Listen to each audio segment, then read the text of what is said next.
Apa saja yang harus kita pastikan kalau mau bilang vaksin ini aman?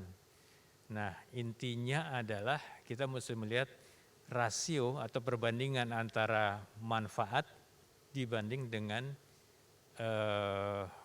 risikonya. Apa aja risiko kalau kita divaksinasi? Paling tidak risikonya adalah sakit kalau ditusuk, paling enggak. Atau besoknya rasa pegel atau demam. Tapi sebagian besar besoknya hilang. Paling lama 2 hari sudah hilang. Ya, itu risiko yang paling banyak dialami. Ini secara khusus komunikasi menjadi kunci sukses. Jadi bagaimana kemudian kita berkomunikasi, yang paling penting tentu ada akurasi dari informasi dan kecepatan informasi itu sendiri, ada kredibilitas itu. Sehingga akhirnya tumbuh empati, ada keterbukaan, dan yang paling penting ada kepercayaan.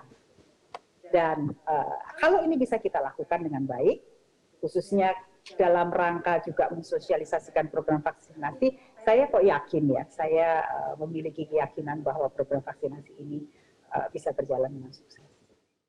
Nah, hoax kesehatan itu berpengaruh sangat serius kepada opini publik terkait dengan masalah. Jangankan sampai sekarang masih bukan hanya soal nggak percaya vaksin, yang belum percaya terhadap COVID aja masih tinggi. Nah, ini PR. Ya. Mengapa itu terjadi ya? Tadi karena komunikasi publiknya menurut saya berantakan, kemudian kedua hantaman-hantaman hoax kesehatan, dan juga ketidakseriusan di awal pandemi untuk pengendalian, karena pemerintah itu sebenarnya terjebak pada pusaran antara kepentingan ekonomi dan sektor kesehatan di satu sisi. Dalam hal ini sebetulnya dengan pencapaian target ya, bukan pencapaian, target 70% populasi Indonesia yang tervaksinasi. Ini mungkin menarik ketika kita membahasnya dalam konteks bahwa tentunya ini dapat mencapai efek yang diharapkan, yaitu yang sering dikomunikasikan sebagai kekebalan komunitas, ketika kita bisa memastikan bahwa ini berada dalam kondisi yang optimal. Nah, namun kita ketahui bersama bahwa tantangan kita ini masih banyak ya. Selain efikasi vaksin itu sendiri, juga ada dari sisi masyarakat.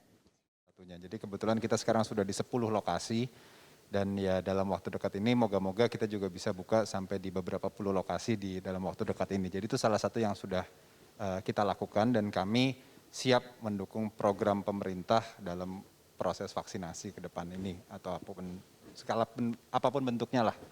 Karena memang mimpi dan misi kami kan adalah mensimplifikasi akses kesehatan. Dokter-dokter kita banyak yang meninggal, tenaga kesehatan yang meninggal. Jadi safety untuk tenaga kesehatan adalah safety untuk pasien. Jadi ini mohon jadi pegangan kita semuanya. Kita tentu bersama, kita tidak boleh menyerah, tentu tidak boleh terserah. Saya yakin bahwa kalau ini kita fokus energinya dalam satu titik yang sama, insya Allah tidak terlalu jauh ini bisa tercapai. Dalam satu abad, selama 1 abad, ternyata intervensi yang terbaik dalam hal penanganan kesehatan masyarakat itu adalah vaksin. Karena bisa menyelamatkan bukan hanya jutaan, tapi miliaran manusia yang bisa terselamatkan dengan vaksin. Oleh karena itu, tindakan pemerintah untuk melakukan atau memprogramkan vaksinasi bagi rakyat Indonesia itulah sesuatu keputusan yang baik dan keputusan yang sangat tepat untuk kita bisa sambut secara bersama-sama. Itu kalau swasta dilibatkan, dia bisa mempercepat jangkauan vaksin. Karena itu juga selain itu swasta akan bisa membantu proses distribusi dan logistik menurut saya, dan bisa mengadakan vaksin variasi yang jenisnya tidak sama dengan nasional stok kita, dan itu akan mempercepat juga, karena biar bagaimanapun Indonesia ini terlalu luas, penduduknya terlalu banyak, negara mungkin juga punya keterbatasan, karena itu bila memang swasta bisa dilibatkan menurut saya akan sangat baik. Ini vaksin gratis untuk negara-negara berkembang. Kita untung masih masuk di sana. Kalau kita dapat vaksinnya gratis ini, opsi yang bayar saya nggak ambil. Itu sebabnya masih opsi. Tapi dari 426 juta kebutuhan vaksin, angkanya dari mana? 269 juta rakyat Indonesia, di atas 18 tahun itu 188 juta, kita eksklusi ibu-ibu hamil yang komorbid segala macam 181 juta kali 2, 363, tambah 15% buffer, keluar angkanya 426 juta. Dari 426 juta itu total yang sudah kita secure tambah opsi itu 600 juta. Jadi kita udah lebih sebenarnya. Saya kira energi mesti diarahkan kepada 20% yang tidak bersikap, agar dia menjadi bersikap mau divaksinasi.